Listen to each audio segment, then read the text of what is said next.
Morten Harket, som kommer med sitt første soloalbum på 13 år.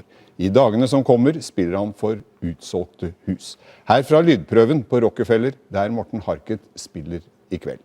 Låten er fra den nye plata Letter from Egypt.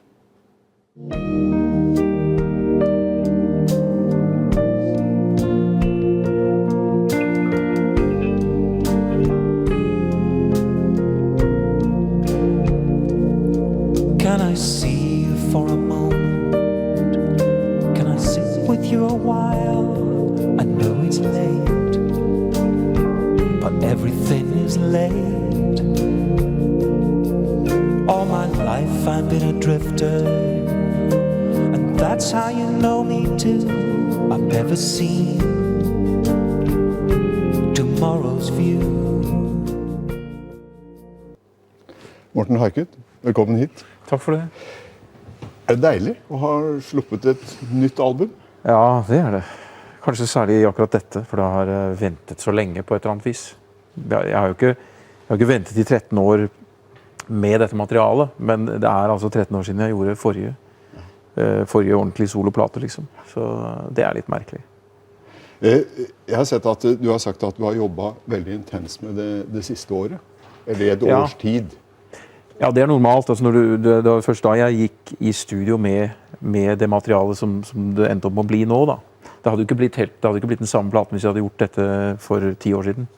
Er dette her, hva skal jeg si, et startskudd på en ny solokarriere? det får vi se på. For meg er det jo det. Altså jeg tenker egentlig aldri karriere. Jeg gjør det som jeg kjenner er naturlig og riktig for meg å gjøre, og så forholder jeg meg til hvordan ting utvikler seg derfra. Men jeg har ikke noen agenda eller planmessig. Det er ikke sånn at om ett år så kommer et nytt album? Nei, jeg jobber med noe som jeg tror er universelle. Jeg rører ved universelle ting, altså strenger i mennesker i det hele tatt. Det er det som jeg gjør når jeg jobber med musikken. Og så blir det et spørsmål om hvordan du klarer å nå ut. Du sier at du lager musikk som skal røre ved oss. Hva betyr det? Det tror jeg ikke jeg trenger å forklare, egentlig. For altså, musikk er noe du er formatert til å ta inn fra antagelig før du er født. Det kan synes som at man har reaksjoner mot musikk allerede mens du er i mors liv. Altså. Musikk er et språk, på sett og vis. Altså, et språk for følelser? Ja, men også for refleksjoner, og det er mer enn bare følelser, altså. Men det er et universelt språk som er tilgjengelig på en måte du ikke trenger å lære, akkurat som du ikke trenger å lære berøring som barn. Du kan selvfølgelig måtte lære det på nytt hvis du har blitt ødelagt på det mottakerapparatet på grunn av oppvekst. Men du er formatert for å ta imot det her. Så det at det rører ved deg, det tror jeg folk vet når noe rører ved dem. Ja. Har du noe budskap? Nei, jeg liker ikke tanken på det, egentlig.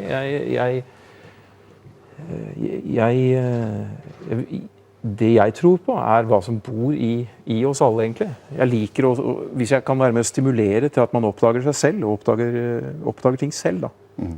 Også seg selv. Så er det et fint mål for meg.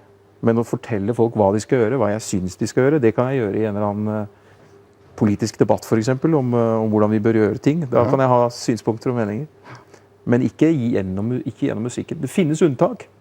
Jeg skrev om Østimor-situasjonen. Ja.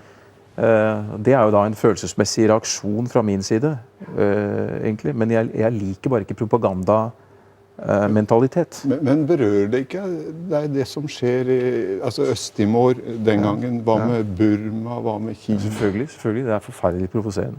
Men du vil ikke skrive musikk om det? Jeg har tro på bare hvis folk reiser seg selv fordi de kjenner at noe er feil. Da må folk gjøre det selv. Vi må alle gjøre det. Vi skylder hverandre og oss selv, ikke minst. Og være litt våkne og følge med på hva vi selv mener er rett, og overvåke hvorvidt vi er på rett spor eller ikke. Men det er noe vi må gjøre alle sammen. Det er deilig å ha kommet med nytt album i dag, sier du, at det er kommet ut. Leser du anmeldelser og sånn? Eller Nei, jeg leser ikke anmeldelser, men jeg får jo høre de. Jeg leser ofte ikke aviser som har med meg å gjøre, for jeg ser ikke at det Hvorfor ikke? gagner noe. Fordi det jeg oppfatter det veldig ofte som tendensiøs og nokså tilfeldig synsing.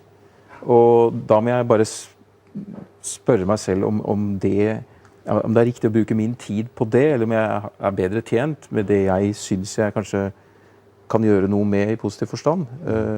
Og da mener jeg positivt og negativt. Altså om jeg får en høyt eller lavt terningkast for eksempel, så er det samme sak egentlig når det gjelder akkurat det jeg nettopp sa. Fordi at de har også nok så ofte, egentlig like ofte opplever jeg å bli berømmet for ting som jeg er uenig om. Og det lever sitt eget liv, og det må du bare gjøre. er ambisjonene dine de samme nå som de var for 25 år siden? Ja, de grunnleggende ambisjonene er de samme. For 25 år siden så visste ikke jeg så mye om berømmelsens natur, liksom, hva som skjer med deg, og hva det egentlig er, hvilke mekanismer som er i sving der. Det har jeg jo lært meg en del om. Hva har berømmelsen gjort med deg? Den har, hva skal jeg si, hva har den gjort med meg? Er du sikker på at du vil det her? Nei, det tar lang tid. Ja, det bør det gjøre egentlig. Ja, men det, Du blir... kortversjon. Den vanskeligste siden ved berømmelsen, det er alt som ikke handler om noen ting. Bare den liksom grafsing i øyeblikket. For at når du blir et kjent ansikt, så blir du plutselig en sånn vandrende unntakstilstand for folks normale hverdag og blikk og sånn. Plutselig så er du et eller annet, og folk vet ikke helt hva det er. De kjenner deg kanskje igjen, og de reagerer. Det setter i gang, det stimulerer en reaksjon, men det handler egentlig ikke om noen ting. Er det problematisk, synes du? Ja, for du skal hele tiden da egentlig skulle besvare dette da, på et vis som ikke handler om noen ting. For det gjør det egentlig ikke. Men likevel så er det opp på scenen, du samler 10 000. Ja, det er jo et uttrykk ofte for nysgjerrig glede som regel. Hvis jeg blir gjenkjent, så er det i positiv forstand. Jeg opplever veldig lite ubehagelig rundt det. Det som jeg synes er ubehagelig, det er at folk kan bli satt ut, de er ikke helt sikre på hvordan de skal håndtere situasjonen, og da må jeg prøve å lande det best mulig. Ja. Er nysgjerrigheten den samme? Hos meg? Ja. Altså, den musikalske nysgjerrigheten. Ja, absolutt. Absolutt. Kreativitet. Ja, jeg tror nok at jeg er flinkere til å kanalisere kreativiteten min enn jeg var tidligere. Hva mener du med det?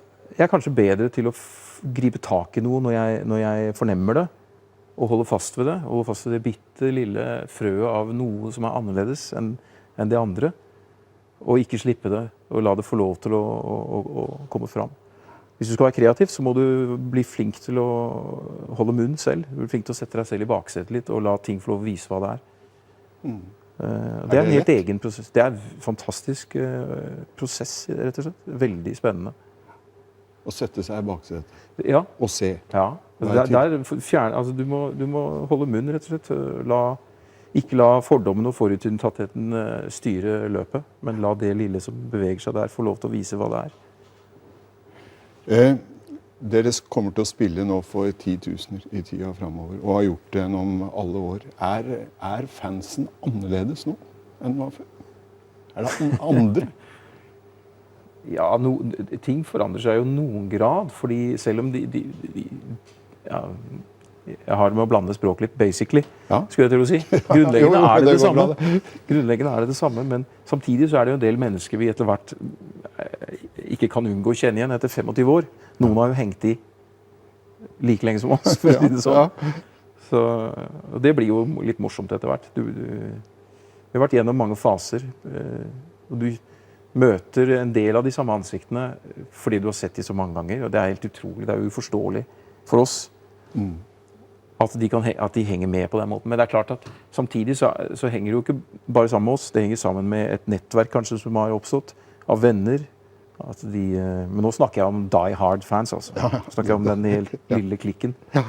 Dere skal spille på Rockefeller nå senere i kveld. Og da skal dere spille 3 solokonserter. Ja. Men skal dere spille sammen også i kveld? Ja, altså nå begynner det å slippe litt ut av sekken. Vi har jo hele tiden visst at vi kan ikke gjøre dette her uten å hilse på hverandre på slutten. Og med det mener jeg selvfølgelig at vi gjør et eller annet sammen. Er det nytt eller gammelt materiale dere spiller? Det blir nok i så fall noe nytt. For at det er ikke riktig for oss, tror jeg, nå å gå på scenen som A-ha og gjøre en A-ha-konsert basert på tidligere album. For oss så trenger vi å gå i studio og gjøre et nytt album før vi går ut på noen ny form for turné. Men det blir en liten flørt med ting. Nye ting. Kanskje. Ja. Og på lørdag er det Royal Albert Hall. Ja. Morten Harket, tusen takk for at du kom hit. Takk for meg.